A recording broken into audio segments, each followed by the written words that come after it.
Futebol é cinema. Em alguns dias é La La Land, em outros é Titanic. Algumas vezes é até O Poderoso Chefão. Mas, muitas vezes, o futebol é Spartacus, sangue e areia. O jogo é conhecido por ser tudo, de belo a triste, cruel, devastador e absolutamente desolador. Mas em algumas ocasiões, o futebol é guerra, e como torcedor, você não pode deixar de amá-lo. É de conhecimento comum que os maiores palcos, os maiores desafios e os rivais mais famintos sempre produzem as batalhas mais acirradas. E a Batalha de Nuremberg tinha todos os ingredientes certos desde o início. Era a fase eliminatória da Copa do Mundo, então o palco não poderia ter sido maior ou mais imponente. A partida colocou frente a frente duas grandes nações do futebol, nenhuma das quais jamais havia vencido uma Copa do Mundo, então as apostas eram extremamente altas e ambas estavam sedentas por glória. Não foi apenas uma simples partida entre Portugal e Holanda. Foi a inesquecível Batalha de Nuremberg. Um dos confrontos mais dramáticos, brutais e violentos já vistos na história do futebol. Esta partida quebrou todos os tipos de recordes desagradáveis, tanto na Copa do Mundo quanto em outros lugares. E deveríamos ter previsto isso, porque essas duas equipes não estavam se dando bem. No último grande torneio antes da Copa do Mundo de 2006, algo começou a acontecer. Na Eurocopa de 2004, as duas equipes lutaram por uma vaga na final. Foi um duelo acirrado e os anfitriões, Portugal, venceram por 2-1. A Holanda não esqueceu. Eles entraram neste jogo da Copa do Mundo com rancor no coração e vingança na mente. 16 jogadores que disputaram a semifinal da Eurocopa 2 anos antes também estavam em campo, então tudo ainda estava fresco na memória. Portugal era o favorito, venceu todos os jogos da fase de grupos e tinha um time formidável. O vencedor da Bola de Ouro e astro mundial Luís Figo, além do jovem de 21 anos Cristiano Ronaldo, já um dos maiores talentos do futebol. Junto a eles ainda contavam com nomes como Deco, Maniche, Ricardo Carvalho e Elder Postiga. Mas a Holanda não era um adversário fácil. Com um dos melhores goleiros do mundo, Edwin van der Sar, um ataque potente com Van Persie, Robben e Kuyt, além de um meio-campo formado por Sneijder, Van Bommel, Van Bronckhorst e Van der Vaart, o time impressionava. O jogo reunia toda a qualidade esperada, e os torcedores aguardavam gols, talento e habilidade. Mas o que tiveram foram fogos de artifício, acesos desde o início. Apenas 90 segundos após o início, saiu o primeiro cartão amarelo, quando Mark Van Bommel derrubou Cristiano Ronaldo perto do meio-campo. Isso definiu o tom da partida. Aquele carrinho foi duro, mas não o pior que Ronaldo sofreu. O seguinte encerrou sua participação prematuramente e o levou direto ao hospital. Mas antes disso, a Holanda tentou tomar a frente no jogo. Robben arriscou um chute, mas não conseguiu mantê-lo rasteiro. Minutos depois, um companheiro cobrou falta de longa distância rasteira, mas sem grande ameaça a Ricardo no gol de Portugal. No 8º minuto, Khalid Boulahrouz fez um carrinho terrível em Ronaldo, cravando a chuteira em sua coxa. O árbitro imediatamente mostrou o cartão amarelo. Ronaldo precisou de atendimento, teve a coxa enfaixada e parecia que seria substituído, mas conseguiu voltar. Ficou evidente o que acontecia. Os holandeses estavam mirando o Cristiano. Sabiam o quanto era decisivo e queriam tirá-lo do jogo cedo. E funcionou. Os jogadores portugueses perceberam o que os holandeses faziam e ficaram furiosos, prontos para a guerra. Eles começaram a mirar nos que haviam cometido faltas contra Ronaldo, vingando seu jovem craque. Van Bommel foi o primeiro a derrubá-lo aos 90 segundos, então, no 20º minuto, Maniche o colocou no chão perto da linha lateral. Recebeu cartão amarelo, mas não se importou, era vingança, e foi doce. O que aconteceu com o segundo jogador que tentou lesionar Ronaldo foi ainda pior. Você não vai acreditar, mas verá em instantes. Mas antes disso, Maniche mostrou que podia fazer de tudo. 3 minutos depois de vingar Ronaldo com uma entrada dura, ele deu a Portugal a vingança definitiva com um gol impressionante. Ele recebeu um passe de Pauleta na entrada da área, driblou 2 adversários e colocou a bola fora do alcance de Van der Sar. Esse gol foi especialmente doce para a torcida portuguesa, comissão técnica e jogadores. Os holandeses tiveram mais faltas, mais cartões amarelos e mais impulso naquele momento, mas o gol de Maniche deu a Portugal a liderança na estatística mais importante. Se antes eles haviam recorrido a artes obscuras, tudo piorou 10 vezes depois de estarem perdendo por um gol. A diferença era que os portugueses agora estavam prontos para revidar golpe por golpe. Vimos mais chutes do que passes, mais defesas do que chances, mais duelos do que dribles. No geral, mais drama do que nunca, como se os jogadores estivessem mais interessados em acertar as contas do que em mudar o placar. Por um momento, pareceu que ambos os times haviam declarado trégua, esquecido suas armas e se concentrado em jogar, mas estávamos errados. Aos 31 minutos, Costinha derrubou Philippe Cocu com um carrinho poderoso. Cartão amarelo. Logo se tornaria algo mais. Pouco depois, Cristiano caiu novamente. Ele tentou se segurar após o golpe brutal aos 7 minutos, mas sentiu tanta dor que precisou ser substituído. O jovem, em lágrimas, estava arrasado. Queria brilhar, e uma saída tão precoce não estava em seus planos. Apesar de todos os seus esforços, não conseguiu continuar e foi substituído por Simão aos 33 minutos. Ver sua jovem estrela sair após uma entrada terrível enfureceu ainda mais os portugueses. Uma coisa é jogar duro, mas tentar arruinar a carreira de um de seus maiores talentos? Foi aí que eles traçaram o limite e prometeram reagir. Mesmo assim, eles se apressaram e deixaram os holandeses atacarem primeiro. Aos 37 minutos, Van Persie quase criou mágica sozinho. Recebeu a bola na área, deixou 2 jogadores portugueses no chão, mas seu chute precisou de efeito em vez de toque. Essa foi a chance mais clara dos holandeses na noite, mas eles logo teriam uma ainda melhor.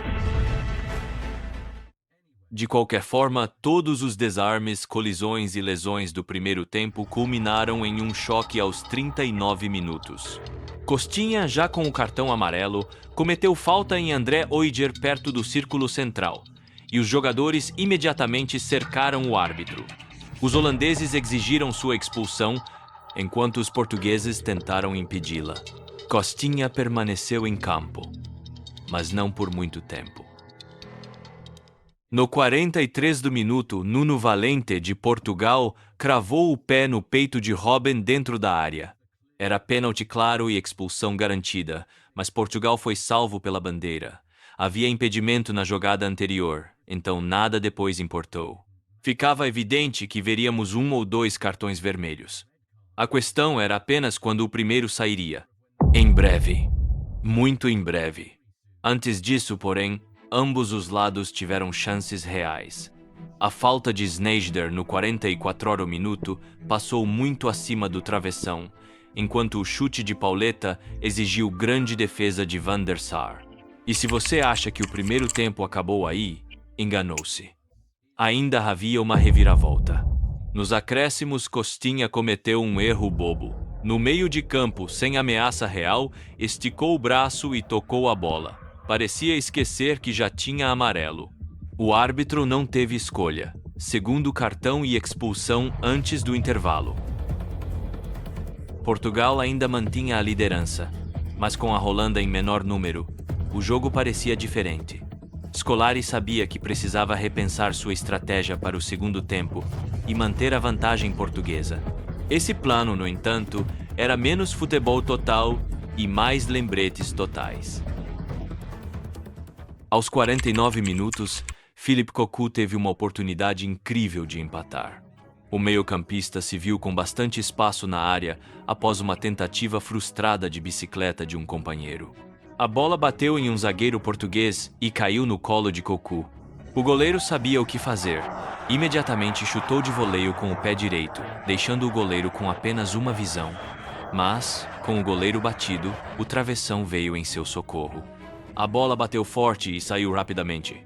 Até então era a chance da partida, mas ainda havia muita coisa por vir. Mais chances, mais desarmes, mais drama e muitos outros cartões.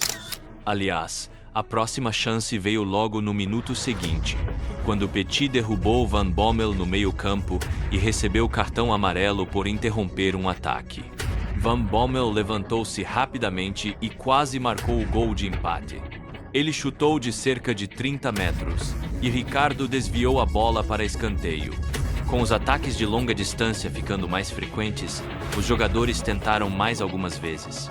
Aos 53 minutos, os holandeses chutaram, mas a bola saiu. No minuto seguinte, Figo arriscou de fora da área, mas Van der Sar defendeu com facilidade.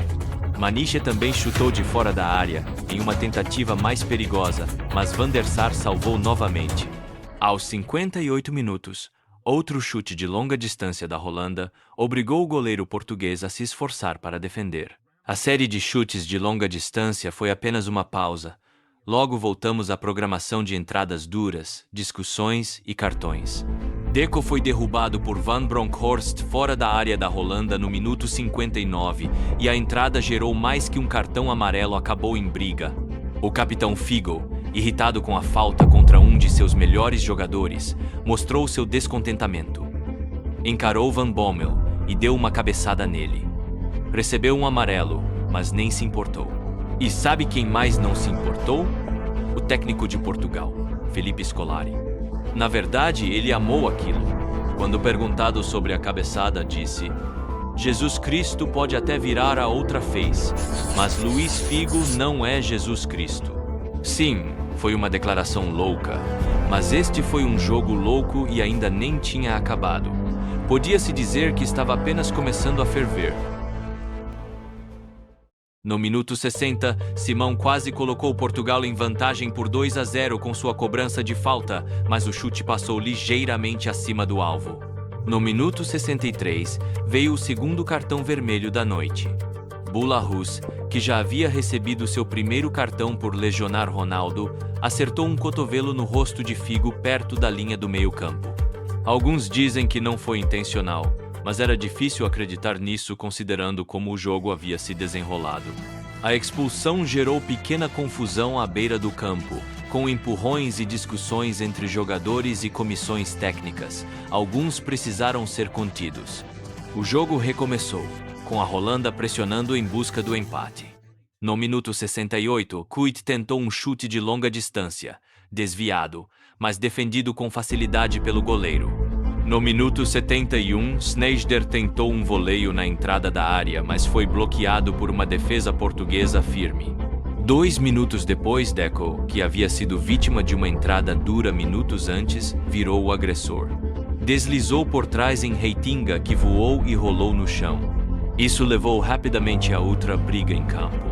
Sneijder empurrou Petit ao chão, provocando uma troca de empurrões entre jogadores dos dois times que durou vários minutos. Resultado: cartões amarelos para Sneijder e Van der Vaart. Para mostrar o quão tenso estava o jogo, Portugal colocou a bola para fora para atendimento médico. Pelo fair play, a Holanda deveria devolver, mas não o fez. Este não foi um jogo de fair play de forma alguma, e a partir daqui, a coisa só ficou mais caótica. No minuto 75, Ricardo recebeu um amarelo por perda de tempo, e 1 minuto depois, Valente se juntou ao goleiro na lista de advertidos por falta em Van Persie.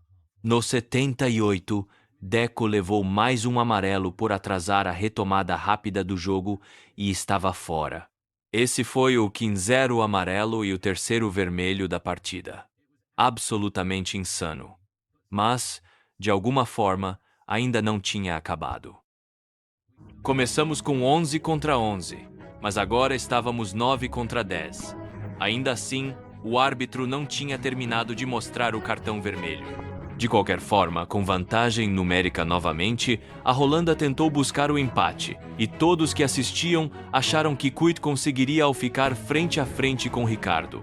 Ele estava em posição legal, e tudo o que precisava era mandar a bola para o fundo da rede, mas Ricardo saiu rápido e fez uma defesa enorme, se machucando no processo. Caído por algum tempo, não quis deixar seus companheiros na batalha e continuou em campo até o fim. No minuto 88, foi Van der Sar quem se machucou do outro lado. Simão colidiu com o goleiro, que havia saído para disputar a bola, mas o capitão holandês não ficou no chão por muito tempo. Ele sabia que sua equipe precisava desesperadamente do empate e que o tempo não estava ao seu favor, então continuou jogando. Kuyt quase conseguiu o empate no minuto 89 com um chute acrobático de fora da área, mas Ricardo defendeu. A essa altura, ficou claro que aquela não seria a noite da Holanda. A esperança e o desespero rapidamente se transformaram em frustração, evidenciada na nota final do jogo. A entrada boba de Van Bronckhorst no minuto 95, que levou o árbitro a mostrar-lhe o segundo cartão amarelo, o quarto vermelho da noite. Pouco antes do apito final, a câmera mostrou 3 dos 4 jogadores expulsos, Boulahus, Van Bronckhorst e Deco, sentados juntos. Um comentarista, Gary Bloom, chamou o local de Canto dos Maus Garotos. Mas na verdade o jogo inteiro pareceu um verdadeiro jogo de maus garotos. A partida mexeu com todos, incluindo o presidente da FIFA, Sepp Blatter, que criticou o árbitro, dizendo que ele mesmo deveria ter se dado um cartão amarelo por aquela arbitragem. Foram mostrados 16 cartões amarelos e 4 vermelhos, estabelecendo um novo recorde em uma única partida da Copa do Mundo ou de qualquer torneio internacional da FIFA. 16 anos depois, esse recorde foi quebrado em outro jogo extremamente violento da Copa, novamente com a Holanda. Qual desses jogos foi mais violento? Conte nos comentários. Mas, antes de julgar, assista primeiro ao vídeo da Batalha de Lusail.